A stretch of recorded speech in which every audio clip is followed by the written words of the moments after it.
Guys, welcome back to Xylem learning. നമ്മൾ പരീക്ഷേന്റെ സമയമാകുമ്പോൾ പരീക്ഷ ചോദ്യങ്ങളൊക്കെ ഇങ്ങനെ തേടി നടക്കൂലേ.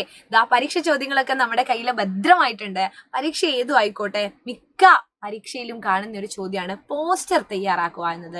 എങ്ങനെയാണ് ഒരു പോസ്റ്റർ തയ്യാറാക്കുക?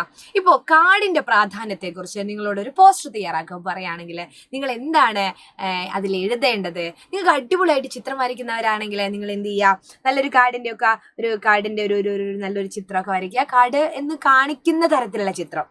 എന്നിട്ട് കാർഡില്ലെങ്കിൽ നാം ഇല്ല. നല്ലൊരു വാചകല്ലേ, കാർഡില്ലെങ്കിൽ നാം ഇല്ല. നമുക്ക് അങ്ങനെ എഴുതാം.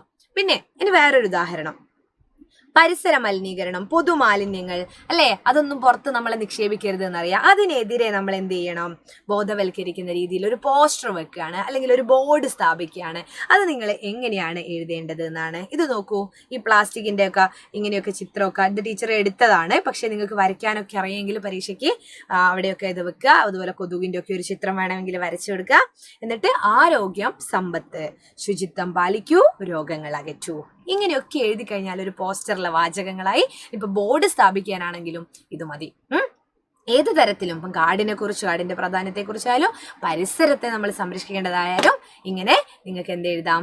ഇങ്ങനെ ഇത്തരത്തിൽ വാചകങ്ങൾ എഴുതാം. മക്കളെ, കൃത്യമായിട്ട് കാര്യങ്ങളൊക്കെ പഠിപ്പിക്കാൻ വേണ്ടിയിട്ടാണ് നമ്മൾ ലൈവ് ക്ലാസ്സുകൾ ഒക്കെ വയ്ക്കുന്നത്. അപ്പൊ എല്ലാവരും നമ്മുടെ ഇന്നത്തെ ലൈവ് ക്ലാസ്സിൽ പങ്കെടുക്കുക. എന്നിട്ട് അടിപൊളിയായിട്ട് പരീക്ഷയ്ക്ക് വേണ്ടിയിട്ട് തയ്യാറെടുക്കുക കേട്ടോ.